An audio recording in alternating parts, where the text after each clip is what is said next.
Career کے لیے مشورہ لینا کتنا اہم؟ ہر طالب علم کے لیے کریئر کونسلنگ بہت اہمیت رکھتی ہے، کیونکہ یہی اس کے مستقبل کی بنیاد ہوتی ہے۔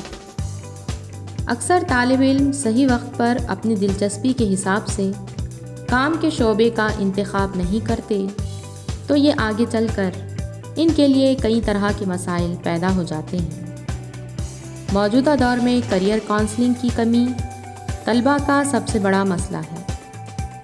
وہ خود اس بات کو سمجھ ہی نہیں پاتے کہ ان کے لیے کون سا شعبہ بہتر ہے اور انہیں کہاں پر اپنی صلاحیتیں اور وقت صرف کرنا چاہیے۔ دوسری جانب ہمارے ہاں اکثر والدین کا یہی اصرار ہوتا ہے کہ ان کا بچہ ڈاکٹر یا انجینئر بنے، اور وہ آرٹس یا دیگر شعبوں کو بیکار سمجھتے ہیں۔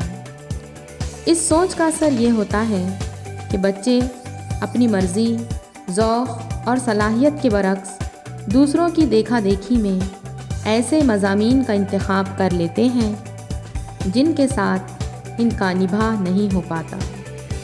کریئر کونسلنگ میں طلباء کو ان کی صلاحیتوں کے لحاظ سے تمام ممکنہ شعبوں کے بارے میں بتایا جائے اور ہر ایک شعبے کی مثبت و منفی پہلوؤں سے آگاہ کیا جائے۔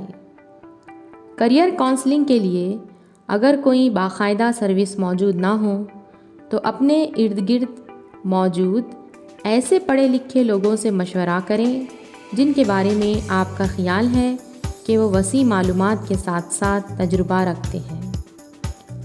بہت دفعہ ایسا بھی ہوتا ہے کہ بچے مناسب اور درست کونسلنگ نہ ہونے کی وجہ سے ایسے مضامین کا انتخاب کر لیتے ہیں جن کی اب مارکیٹ میں کوئی قدر و قیمت نہیں ہوتی۔ یہ سب کر گزرنے کے بعد نوکری نہ ملنے پر انہیں خیال آتا ہے، لیکن اس وقت پانی سر سے گزر چکا ہوتا ہے۔ یاد رکھیے، نوجوانی میں انسان پرجوش ہوتا ہے۔ وہ اگر درست راہ پر گامزن ہو جائے تو بہت سرگرمی سے کامیابی کی منازل طے کرتا ہے، لیکن غلط شعبے میں اگر اسے عمر کے ابتدائی 10 سال مسلسل لگانا پڑ جائے تو پھر کسی نئے اور اپنی مرضی کے شعبے کے انتخاب کے لیے اس میں رسک لینے کی ہمت نہیں رہتی۔ کریئر گائیڈنس کے حوالے سے طلباء کے ساتھ ساتھ ان کے سرپرستوں کو چند باتیں ذہن میں رکھنی چاہیے۔ تعلیم کے دوران پروفیشنل شعبوں سے وابستہ لوگوں سے ملتے رہیں اور ان سے اپنے مستقبل کے منصوبوں پر بات چیت کرتے رہیں۔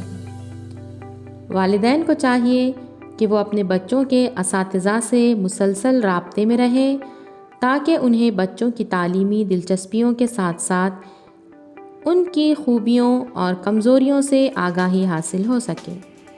جب بچے میٹرک کر لیں تو ان کے اساتذہ سے ملاقات کر کے بچوں کے مستقبل کے بارے میں ان سے رائے لیں۔ اسکولوں اور کالجوں میں انتظامیہ کو چاہیے کہ وقتاً فوقتاً ایسے ورکشاپ منعقد کروائیں جن میں طلباء اور کریئر کونسلنگ کے ماہرین کی ملاقات ہو اور ان کے درمیان تبادلہ خیال ہو۔ نوجوانوں کو چاہیے کہ وہ خود بھی کریئر کونسلنگ سے متعلق مضامین اور ویڈیوز وغیرہ انٹرنیٹ پر تلاش کریں اور رہنمائی حاصل کرنے کی کوشش کریں۔